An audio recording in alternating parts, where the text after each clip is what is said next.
ये कहानी है एक ऐसे गैंगस्टर की जो कि एक दिन एक हाई स्कूल स्टूडेंट की बॉडी में चला जाता है, जिसके बाद उसे स्कूल में बुलीज का सामना करना पड़ता है और साथ ही उसे एक ऐसी चीज पता चलती है जिससे आज तक वो अनजान था और इससे उसकी पूरी जिंदगी पलट जाती है। दोस्तों, ये कोरियन ड्रामा काफी मजेदार और एक्शन कॉमेडी से भरा है। इस वीडियो को एंड तक जरूर देखिएगा, आपको जरूर मजा आएगा। तो कहानी की शुरुआत होती है एक गैंगस्टर बॉस जांग से, जिसकी जिंदगी एकदम बेहतरीन गुजर रही थी। उसके पास किसी भी चीज की कोई कमी नहीं थी सिवाय एक अच्छी बीवी के। उसकी वाइफ सेयोन जांग से बिल्कुल भी प्यार नहीं करती थी, लेकिन जांग को भी कोई फर्क नहीं पड़ता था क्योंकि उसने बस सेयोन से इसीलिए शादी की थी क्योंकि वो हानहो कंपनी के चेयरमैन की बेटी है। खैर, आज जांग को पता चलता है कि उसके नए प्रोजेक्ट के बीच में एक कारपेंटर की शॉप आ रही है और कारपेंटर अपनी शॉप हटाने से मना कर रहा है। ये बात जानकर जांग अपने सबसे वफादार आदमी मैनचुल को बुलाता है और कहता है कि कुछ आदमियों को लेकर जाओ और उस कारपेंटर की शॉप को वहां से हटवाओ। इधर दूसरी तरफ वो कारपेंटर जोंग पहले ही घबराया हुआ था और तभी मैनचुल यहाँ कई सारे आदमी लेकर आ जाता है। इसके बाद सारे आदमी जोंग की थोड़ी खातिरदारी करते हैं और फिर मैनचुल कहता है कि अगर तूने 3 तक गिनती में खुद साइन नहीं किए तो हम तेरा हाथ काटकर खुद अंगूठा लगवा लेंगे। जोंग भी डरकर अब साइन कर देता है। वहीं रात में जब जांग आराम से खाना खा रहा था तो तभी यहाँ पर यांग नाम का एक और आदमी आ जाता है जो कि किसी भी हाल में जांग से आगे निकलना चाहता था। यहाँ पर जांग यांग की थोड़ी बेइज्जती करता है और अपनी बेइज्जती करवाने के बाद यांग यहाँ से निकल लेता है। अब इसके कुछ समय बाद जांग को कंपनी की तरफ से एक बिल्डिंग मिलती है और इसकी खुशी मनाने के लिए जांग एक रेस्टोरेंट में रामेन खाने आता है, लेकिन असल में उसे रामेन से कोई मतलब नहीं था। वो तो किसी को देखने यहाँ पर आया हुआ था। यहीं पर एक हाई स्कूल का लड़का डोंग भी जांग के आगे बैठकर खाना खा रहा था। अब यहाँ पर जांग रेस्टोरेंट की मालकिन से पूछता है कि 10 साल पहले इस रेस्टोरेंट को एक औरत चलाती थी, अब वो कहाँ पर है। इस पर रेस्टोरेंट की मालकिन कहती है कि वो औरत तो मर गई होगी। ये सुनकर जांग रामेन चखता है जो कि उसे बिल्कुल पसंद नहीं आते और फिर वो पेमेंट करके जाने वाला होता है। तभी उस लड़के डोंग के पास किसी की कॉल आती है और फिर वो जल्दबाजी में यहाँ से जाने लगता है। वो उन लेडी से कहता है कि मेरा वॉलेट कहीं पर खो गया है। ये बात सुनकर वो लेडी कहती है कि बेटा जाओ, ये अंकल है ना, ये भी तुम्हारी तरफ से पैसे दे देंगे। इसके बाद वो लेडी जांग से भी पैसे ले लेती है और कहती है कि इसके बदले में मैं तुम्हें जल्दी ही एक गिफ्ट दूंगी। अब जांग पैसे देकर यहाँ से जाने लगता है, लेकिन कूड़े की गाड़ी की वजह से वो जाम में फंस जाता है और बाहर निकलकर खड़ा होता है। और यहीं पर वो लड़का डोंग भी ऊपर छत की दीवार पर चलता हुआ एक शूज उतारने की कोशिश कर रहा था और तभी अचानक से वो नीचे जांग के ऊपर गिरता है, जिससे जांग वहीं बेहोश हो जाता है। अब इसके बाद जांग को एक हॉस्पिटल में होश आता है। नर्स उसके पास आकर कहती है कि बेटा तुम उठ गए क्या। जांग सोचता है कि ये नर्स मुझे बेटा क्यों बोल रही है। वो नर्स डॉक्टर को बुलाने चली जाती हैं। तभी जांग उठकर बाहर निकल जाता है और एक आदमी दोबारा उससे कहता है कि बेटा तुम उठ गए। जांग सोच रहा था कि ये सभी लोग पागल वागल हो गए क्या, 40 साल के आदमी को ये लोग बेटा बोल रहे हैं। लेकिन तभी उसे एक बड़ा झटका लगता है। वो अपने सामने अपनी बॉडी को देखता है जो कि बेड पर पड़ी हुई थी और वो कोमा में जा चुका था। अब इसके बाद वही कारपेंटर जोंग भी यहाँ पर आ जाता है और जांग को अपना बेटा कहने लगता है और जांग को पता चलता है कि इस वक्त उसकी आत्मा उसी हाई स्कूल के लड़के की बॉडी में आ चुकी है जो कि उसके ऊपर आकर गिरा था। ये सब देखकर जांग हैरान रह जाता है। डॉक्टर को लगता है कि डोंग यानी कि इस लड़के के सर पर गिरने से चोट लगी है, इसलिए वो थोड़ा सा अजीब बिहेव कर रहा है। यहीं पर कारपेंटर जोंग कहता है कि मेरे बेटे का बोलने का तरीका भी बिल्कुल बदल गया है। वो कहते हैं कि डोंग मैं तुम्हारा डैड हूँ, क्या तुम मुझे नहीं पहचान पा रहे। लेकिन जांग कहता है कि ओए बुड्ढे, अपने हाथ मुझसे दूर रख, मैं तेरा बेटा नहीं हूँ। डॉक्टर कहती हैं कि शायद इसके दिमाग पर चोट लग गई है, ये कुछ समय में खुद ही ठीक हो जाएगा। अब इसके बाद जांग को याद आता है कि वो तो उसी लड़के की बॉडी में आ गया है जो कि रेस्टोरेंट में उससे मिला था और जरूर रेस्टोरेंट की उस औरत ने ही इनकी सोल आपस में स्विच करवाई है। जांग तुरंत ही दोबारा रेस्टोरेंट में जाता है, लेकिन अब वहाँ पर कोई भी रेस्टोरेंट नहीं था और उसकी एक औरत से बहस हो जाती है। वो औरत कह रही थी कि वो रेस्टोरेंट तो यहाँ से सालों पहले हट चुका है, लेकिन जांग उनसे कहता है कि मैंने कल ही यहाँ पर रामेन खाए थे। लेकिन वो औरत जांग को पागल समझती है। यहीं पर जांग की असली बॉडी के कोमा में जाने की खबर सुनकर उसी आदमी यांग को काफी खुशी होती है। इधर जांग अपने घर पहुंचता है और देखता है कि उसकी वाइफ रो रही है। जांग को लगता है कि शायद उसकी वाइफ को जांग के कोमा में जाने से काफी दुख हो रहा होगा, लेकिन असल में वो अपना नेकलेस टूट जाने की वजह से रो रही थी। अब तभी जांग की वाइफ उसे देखकर डर जाती है। जांग कहता है कि मैं तुम्हारा पति हूँ, मैं जांग हूँ, लेकिन उसकी वाइफ को यकीन नहीं होता। वो अलार्म बजाकर एक तलवार उठा लेती है। तभी गार्ड्स यहाँ पर आकर जांग को पुलिस के हवाले कर देते हैं। फिर ऑफिसर जांग से कहता है कि तुम उस घर में क्यों गए थे, क्या तुम वहाँ पर चोरी करने वाले थे। जांग को गुस्सा आ जाता है। वो कहता है कि वो पूरा घर मेरा है, भला मैं अपने घर में चोरी क्यों करूंगा। वो कारपेंटर अपने बेटे डोंग को रोकते हैं और पुलिस को बताते हैं कि इसके सर पर चोट लग गई है, जिससे लगता है कि शायद ये सटिया गया है, आप इसे माफ कर दो। फिर वो उसे लेकर यहाँ से जाने लगते हैं। अब इसके बाद जंग हॉस्पिटल में अपनी बॉडी के ऊपर बार बार गिरने लगता है ताकि वो अपनी असली बॉडी में वापस जा सके।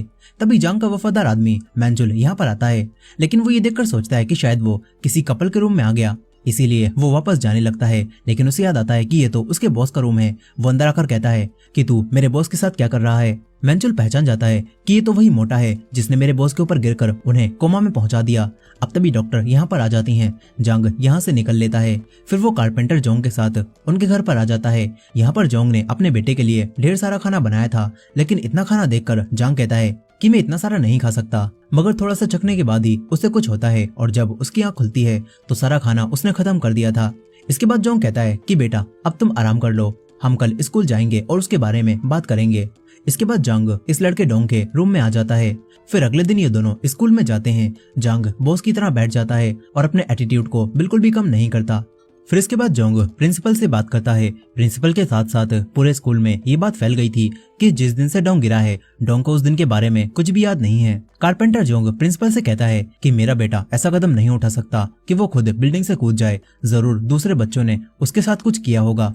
लेकिन प्रिंसिपल मना करने लगता है और ये सब सुनकर जंग समझ जाता है कि प्रिंसिपल कुछ छुपा रहा है। वो कारपेंटर को और चिंता करने से मना करता है और फिर इस लड़के डोंग की क्लास में आ जाता है। टीचर सब बच्चों से कहती हैं कि उस एक्सीडेंट की वजह से डोंग अभी तक पूरा ठीक नहीं हुआ है, इसीलिए हर काम में इसकी मदद करते रहना। लेकिन क्लास के कुछ लड़के डोंग के आते ही उसका स्वागत अपनी मिडिल फिंगर से करते हैं। फिर इसके बाद कैंटीन एरिया में कुछ लड़कियां एक लड़की यून को बुली करने लगती हैं। एक लड़की यून के खाने में फैंटा मिला देती है और फिर उसे खाने के लिए कहती है। यून फाइट बैक नहीं करती और उसे खाने लगती है। इसके बाद वो लड़कियां उसका सारा खाना उसके ऊपर ही डाल देती हैं। ये सब देखकर जंग उनसे कहता है कि उसे आराम से लंच करने दो, उसे परेशान क्यों कर रही हो। लेकिन फिर एक लड़का तेवोक उसके पास आकर कहता है कि अबे लूजर, तू ज्यादा नहीं बोल रहा। वो जंग को मारने वाला था, लेकिन एक टीचर आकर इन्हें लड़ने से रोक देते हैं। मगर फिर लंच के बाद वो लड़के दोबारा जंग को रोक लेते हैं। वही लड़का तेवोक कहता है कि लगता है तुझे कुछ याद नहीं है, लेकिन भले ही तेरे चोट लगी हो, मगर तुझे रोज हमारे लिए लंच में बर्गर लाना होगा, नहीं तो तू पिटेगा। लेकिन जंग उल्टा उसके एक थप्पड़ जड़ देता है। इसके बाद जंग दोबारा उसके एक और मारता है और तीसरे में वो लड़का तेवोक भी डरने लगता है। फिर जंग कहता है कि मुझे एक बात बता, इस लड़के डोंग ने यानी कि मैंने तेरे साथ कुछ किया था क्या, जो तू इसे यानी कि मुझे बुली कर रहा है, या फिर ये यानी कि मैं बस एक आसान टारगेट था। ये बात सुनकर तेवोक कहता है कि मोटे, तू बहुत आसान टारगेट था, इसीलिए हम तुझे बुली करते थे। ये सुनकर जंग उसके एक और थप्पड़ जड़ता है और फिर उसके दोस्तों को भी मारकर जाने लगता है। तभी उसे एक और लड़का किमजे दिखता है, जो कि इनसे डरकर इनके लिए खाने का सामान लाया था। लेकिन क्योंकि अब उसने इन बुलीज को पीटते हुए देख लिया था, इसीलिए ये लोग उसे बाथरूम में ले जाकर उसे पीटने लगते हैं और कहते हैं कि अगर तूने ये बात किसी को भी बताने की कोशिश की तो तेरी खैर नहीं। ये लोग किमजे की पैंट उतारकर उसकी वीडियो बनाने वाले थे ताकि बाद में किमजे को ब्लैकमेल किया जा सके। तभी पीछे से जांग बाहर निकलता है और जांग इन सभी को अपने पेट की शक्ति से जमीन पर गिरा देता है। इसके बाद वो तेवोक का फोन ले लेता है और देखता है कि इसमें तो इस लड़के यानी कि डोंग की कई सारी फोटोज हैं जिसमें वो बुली हो रहा है। जांग उस लड़के के फिर से एक थप्पड़ जड़ता है और कहता है कि मैं तेरा फोन कुछ समय बाद वापस कर दूंगा। अब इसके बाद वो घर आकर फोन को चेक करता है और जांग को इसमें एक वीडियो मिलती है जिससे उसे पता चलता है कि ये सारे लड़के मिलकर उस दिन डोंग को बुली कर रहे थे। उन्होंने उसी लड़की यून का जूता एंटीना पर लटका दिया था और डोंग को दीवार पर चलते हुए उसे उतारने के लिए कहा था, और यही चीज करते हुए ये लड़का डोंग जांग के ऊपर गिर गया था। जांग को अब सब कुछ पता चल चुका था कि इस लड़के डोंग के साथ क्या हुआ था। वहीं पर तेवोक का बॉस अब उसे और उसके दोस्तों को मारने लगता है क्योंकि तेवोक ने अपने फोन से वो वीडियो डिलीट नहीं की थी। और तभी जंग यहाँ पर आकर उस लड़के को धमकाते हुए कहता है कि मैंने उस वीडियो की एक कॉपी बना ली है, इसीलिए अब मुझसे दूर रहना, नहीं तो तुम्हारे लिए अच्छा नहीं होगा। ये बोलकर जंग उसी लड़के किमजे के साथ जाने लगता है। वहीं दूसरी तरफ जांग की वाइफ अपने पति के कोमा में जाने का फायदा उठा रही थी। तभी यांग इन दोनों के सामने आ जाता है। यांग इन दोनों से कहता है कि मैंने तुम्हारी फोटोज ले ली हैं जिसमें तुम दोनों साथ थे, और अब मैं ये फोटोज चेयरमैन हान को भेजने वाला हूँ। जांग की वाइफ कहती है कि डायरेक्ट मुद्दे पर आ, आखिर तू क्या चाहता है। इधर दूसरी तरफ जांग अब दोबारा हॉस्पिटल में अपनी बॉडी के पास आ जाता है जहां उसका वफादार आदमी मैंचुल उसके पास बैठा हुआ था। वो दोबारा जांग को देखकर कहता है कि अबे मोटे, मैंने तुझसे कहा था ना, दोबारा मेरे बॉस के आसपास भी मत भटकियो।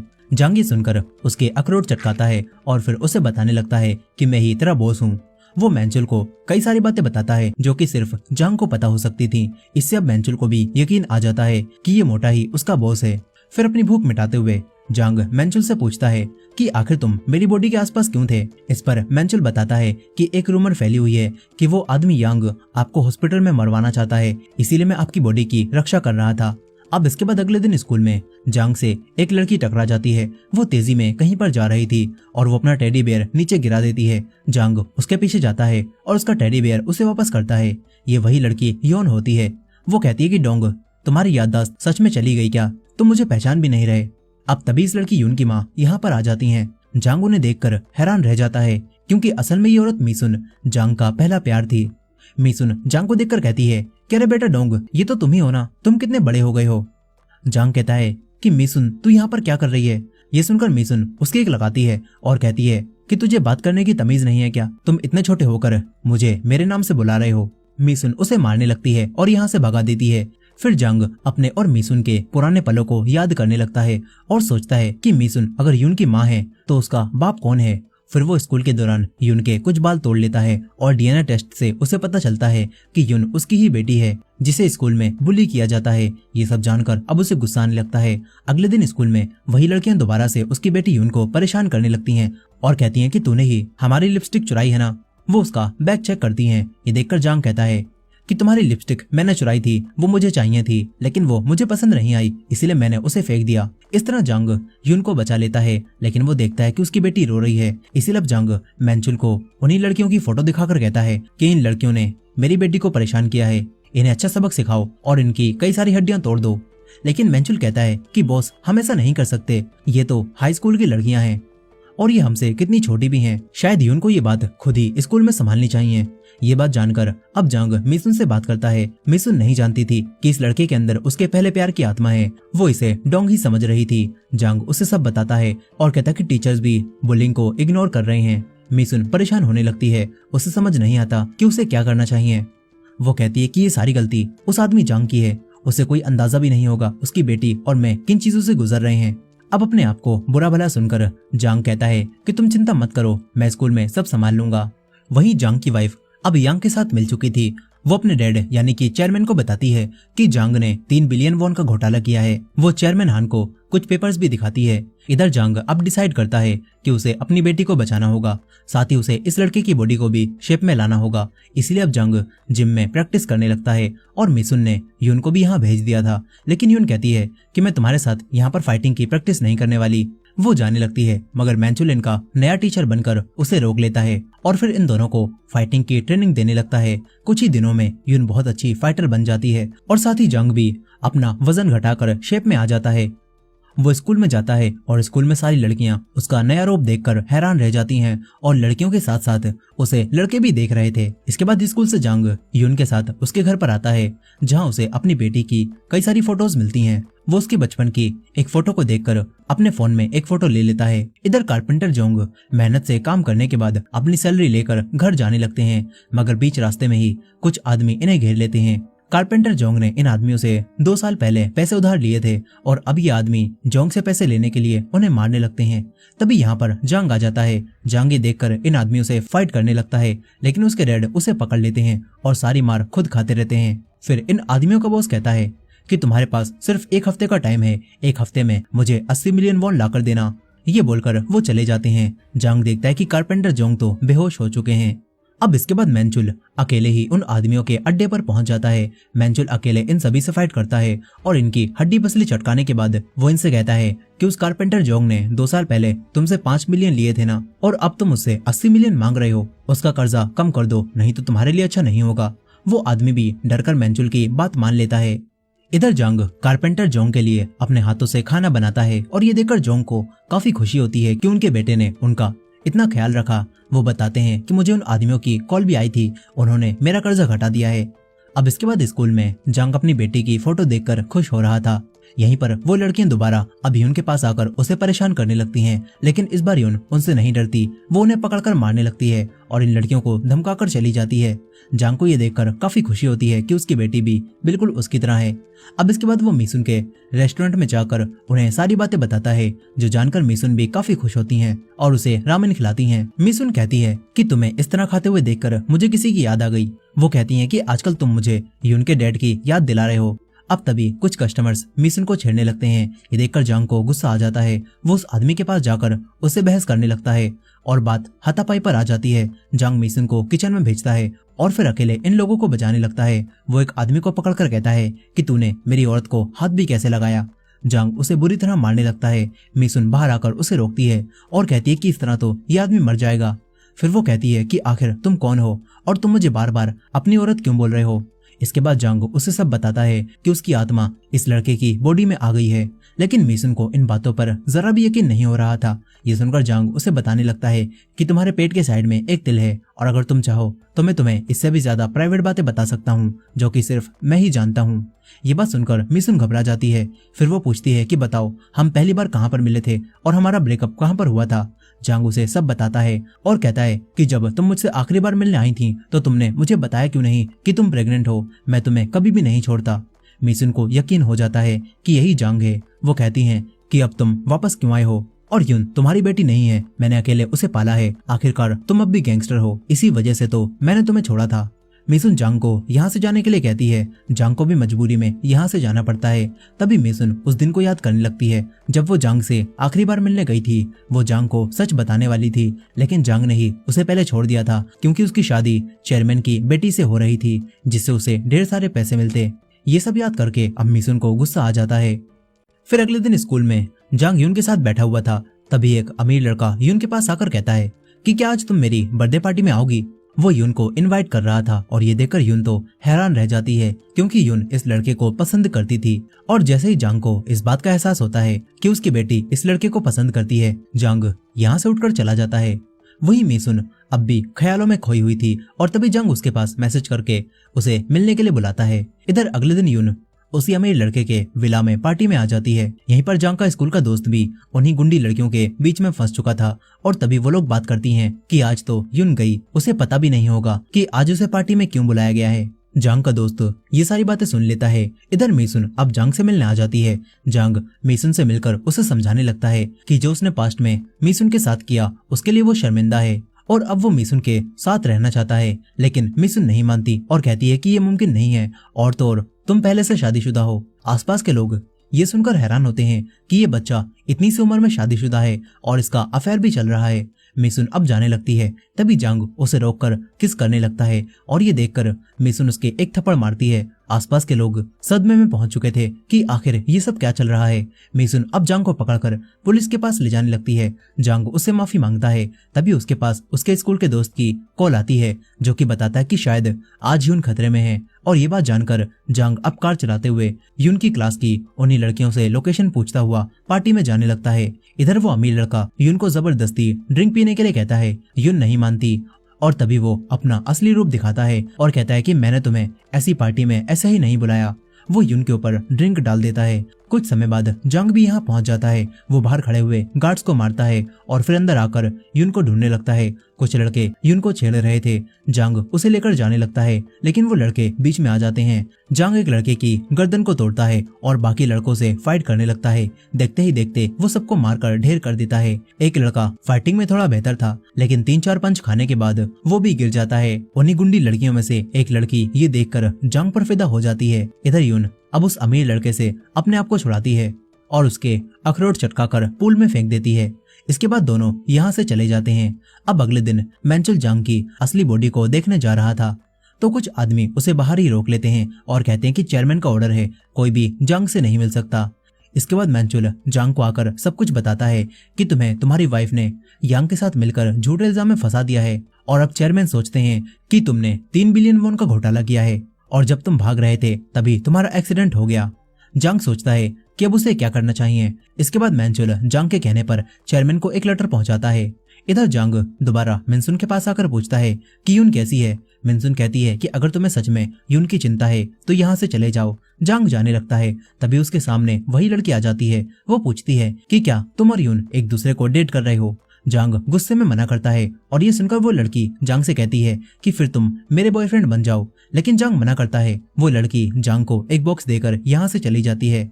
तभी यून यहाँ पर आ जाती है। वो ये देखकर कहती है कि क्या तुम उस लड़की को डेट करोगे, लेकिन जांग मना कर देता है। इस पर यून कहती है तो फिर तुम मेरे बॉयफ्रेंड बन जाओ। जांग गुस्से में मना करता है और यहाँ से जाने लगता है। अब इसके बाद यून अपनी मॉम मिसुन को बताती है कि वो डोंग को अपना बॉयफ्रेंड बनाना चाहती है। मिसुन ये सुनकर गुस्सा और हैरान होती है क्योंकि वो जानती थी कि डोंग असल में यून के डैड हैं। मिसुन कहती है कि तुम उससे दूर रहना। अब इसके बाद अगले दिन मिसुन जांग को स्कूल से ही पकड़ लेती है और कहती है कि तुम ऐसा क्या कर रहे हो जो तुम्हारी बेटी अब तुम्हें ही अपना बॉयफ्रेंड बनाना चाहती है। जांग कहता है कि मैं बस उसका दोस्त बनना चाहता था। मिसुन जांग से कहती है कि तुम यहाँ से चले जाओ और हमारी जिंदगी में कभी वापस मत आना। हम फिर से कभी भी एक नहीं हो सकते क्योंकि तुम पहले से शादीशुदा हो। अब तभी यून यहाँ पर आ जाती है और कहती है कि कौन शादीशुदा है। यहाँ बिना सोचे समझे जांग यून से कहता है कि मैं तुम्हारी माँ को पसंद करता हूँ। यून ये सुनकर हैरान रह जाती है। उसे लगता है कि उसकी माँ ने उससे उसका प्यार छीन लिया। यून गुस्सा होकर यहाँ से भाग जाती है। मिसुन अब जांग पर गुस्सा होने लगती है और कहती है कि तुमने वो बात क्यों कही। इधर यांग गार्ड्स को मारता है और जांग की बॉडी के पास आ जाता है। वो जांग को मारने आया था लेकिन तभी जांग को होश आ जाता है। वो कहता है कि अंकल आपकी जिप खुली हुई है। उसे होश में देखकर यांग खुद बेहोश हो जाता है।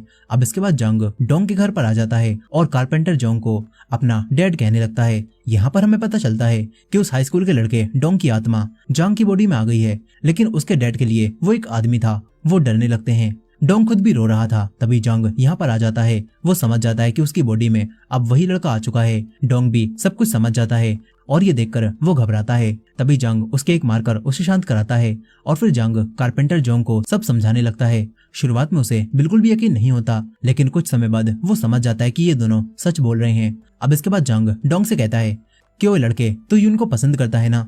अगर तू मेरी मदद करेगा तो तू उसके करीब हो सकता है। इधर जांग की वाइफ यांग के ऊपर गुस्सा हो रही थी क्योंकि वो जांग को नहीं मार पाया। यांग कहता है कि चिंता मत करो, मैंने अपने आदमियों को काम पर लगा दिया है, वो जल्दी ही जांग को ढूंढ लेंगे। अब तभी एक आदमी आकर बताता है कि हमें पता चल गया है जांग कहाँ पर गया है। इधर जांग उसी लड़के डोंग के साथ मिनसुन के पास आता है और डोंग अब जांग बनकर मिनसुन से बात करता है और झूठ बोलता है कि हमारी सोल्स फिर से वापस हमारे अपने अपने शरीर में आ गई हैं। इसके बाद डोंग जांग के बताए तरीके के मुताबिक मिनसुन से माफी मांगने लगता है, लेकिन तभी यांग अपने आदमियों के साथ यहाँ पर आ जाता है। ये देखकर डोंग डर कर रोने लगता है। मिसुन भी सब समझ जाती है। अब इसके बाद जांग उन दोनों को किचन में भेजता है और डोंग से मिसुन को अंदर ही रखने के लिए कहता है। इसके बाद जांग इन गुंडों से फाइट करने लगता है। यांग को लगता है कि ये कोई हाई स्कूल का लड़का है, इसलिए यांग उसे सीरियस नहीं लेता, लेकिन जांग देखते ही देखते सारे आदमियों को निपटा देता है। तभी यांग अपने सबसे ताकतवर आदमी को फाइट के लिए भेजता है। जांग और उसके बीच में काफी देर तक फाइट होती रहती है, जिसमें आखिरकार जांग उसे मारने लगता है, लेकिन तभी यांग पीछे से उसके ऊपर हमला करके उसके गले पर चाकू रख लेता है और कहता है कि जांग बाहर आ। लेकिन तभी मिसुन बाहर आती है। वो सिलेंडर को चालू करके लाइटर को हाथ में पकड़ लेती है और कहती है कि अगर तुम 3 तक गिनती में यहाँ से नहीं गए तो मैं आग लगाकर हम सभी को मार दूंगी। यांग काफी डर जाता है और मौके का फायदा उठाकर जांग दोबारा उसे मारने लगता है, लेकिन मिसुन उसे लड़ने से मना करती है। तभी यांग अपने आदमियों के साथ यहाँ से भाग जाता है।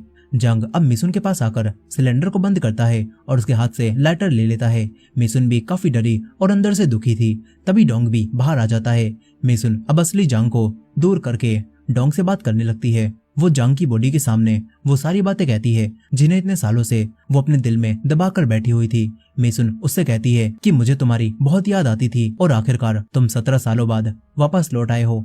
मिसुन उसे गले लगा लेती है। जांग भी समझ जाता है कि मिसुन आज भी उससे प्यार करती है। अब इसके बाद जांग की कंपनी के चेयरमैन अपनी बेटी को बुलाते हैं। चेयरमैन हान को जांग के भेजे हुए उसी लेटर से पता चल चुका था यांग के साथ मिलकर उसे फंसाना चाहती है और असल में जांग ने पैसों का कोई घोटाला नहीं किया। चेयरमैन अपनी बेटी से कहते हैं कि ये लेटर उसने एक्सीडेंट से पहले लिखा था और हमने राइटिंग भी चेक करवाई और ये राइटिंग बिल्कुल जांग की है। ये सुनकर वो कहती है कि ऐसा कैसे हो सकता है, मैंने तो एक्सीडेंट के बाद ही यांग के साथ हाथ मिलाया था। इससे चेयरमैन समझ जाते हैं कि उनकी बेटी उन्हें धोखा दे रही है। साथ ही उन्हें अपनी बेटी के अफेयर के बारे में भी पता चल चुका था। इधर अब जांग डोंग को पूरी स्क्रिप्ट समझाकर चेयरमैन के सामने इसके अकॉर्डिंग ही बोलने के लिए कहता है। इसके बाद वो लड़का डोंग जांग बनकर चेयरमैन के सामने आ जाता है। असली जांग कार में बैठकर रेडियो के जरिए डोंग को सब बता रहा था। अब तभी चेयरमैन अपनी बेटी को अपने पैसों में से 1 भी रुपया देने से मना करने लगते हैं। इससे गुस्से में आकर उनकी बेटी उन्हें बताती है कि जांग की भी एक बेटी है और उसका भी एक औरत के साथ अफेयर चल रहा है। ये बात सुनकर चेयरमैन जांग से इस बारे में पूछते हैं। असली जांग उसे इंस्ट्रक्शन दे रहा था, लेकिन ग्लिच की वजह से उसे कुछ भी सुनाई नहीं देता और डोंग चेयरमैन से कह देता है कि हाँ ये सच है, उसकी एक बेटी है, लेकिन ये बात उसे एक्सीडेंट के बाद ही पता चली है। डोंग कहता है कि अगर आप मुझे मेरी फैमिली के साथ रहने की वजह से कंपनी से निकालकर 1 रुपया भी नहीं दोगे तो तब भी मुझे ये मंजूर है। चेयरमैन भी उसके ऊपर गुस्सा नहीं करते और ये देखकर जांग की वाइफ यहाँ से चली जाती है। अब इसके बाद चेयरमैन जांग से कहते हैं कि तुम जैसा चाहो वैसा कर सकते हो। डोंग अब खुश होकर यहाँ से जाने लगता है। बाहर असली जांग ये देखकर काफी खुश होता है कि डोंग ने सारी बातें संभाल ली, लेकिन अब तभी उसकी वाइफ गुस्से में आती है और इन्हें ठोकने वाली होती है। जांग डोंग को धक्का देकर खुद गाड़ी के सामने आ जाता है, जिससे जांग काफी जख्मी हो जाता है। उसे तुरंत ही हॉस्पिटल ले जाया जाता है, जहाँ मिसुन और यून भी पहुंच जाते हैं। यहाँ पर यून जांग की असली बॉडी को देखकर कहती है कि माँ, ये मेरे डैड है ना, आपने इनकी फोटो को मुझसे छुपा कर रखा था, लेकिन मैंने वो फोटो देख ली थी। यहाँ पर असली जांग, जो कि डोंग की बॉडी में था, वो कहता है कि हाँ, मैं तुम्हारा डैड हूँ। यून परेशान होने लगती है और सोचती है कि ये क्या चल रहा है, कहीं मेरी माँ ने सच में मेरे दोस्त से शादी तो नहीं कर ली ना। अब तभी बात करते हुए असली जांग बेहोश हो जाता है और इसके साथ ही जांग की बॉडी में मौजूद डोंग भी बेहोश हो जाता है। फिर कुछ समय बाद जांग को ऑपरेशन रूम में होश आता है, जहाँ उसके सामने उसी रेस्टोरेंट की मालकिन होती है। इससे जांग समझ जाता है कि सोल्स स्विच करवाने में इसी लेडी का हाथ था। वो लेडी अब जांग को सोने के लिए कहती है। अब इसके बाद कहानी 6 महीने आगे जाती है, जहां डोंग अब अपनी असली बॉडी में वापस आ चुका था। वो हॉस्पिटल से डिस्चार्ज होकर स्कूल आता है तो सारे बच्चे उसकी तारीफ करने लगते हैं, क्योंकि स्कूल के सारे बुलीज ने डोंग के डर की वजह से स्कूल छोड़ दिया था और अब डोंग और यून स्कूल के नए हीरो बन जाते हैं। उसी गैंगस्टर यांग को भी पुलिस ने पकड़ लिया था और असली जांग भी अपनी बॉडी में लौटने के बाद गुंडागर्दी छोड़कर मिसुन के साथ रहने लगा था। साथ ही कारपेंटर जोंग और मैंचुल भी इन्हीं के साथ काम करने लगे थे और इसके साथ ही जांग अपनी बेटी के साथ अच्छा समय बिता रहा था। और इसी हैप्पी एंडिंग के साथ ये मूवी यहाँ पर खत्म हो जाती है। दोस्तों, आपको ये मूवी कैसी लगी कमेंट करके जरूर बताइएगा, और ये वीडियो पसंद आई हो तो वीडियो को लाइक करके हाइप कर दीजिएगा, और हमारे चैनल पर नए हैं तो चैनल को सब्सक्राइब भी कर लीजिएगा। मिलते हैं नेक्स्ट वीडियो में।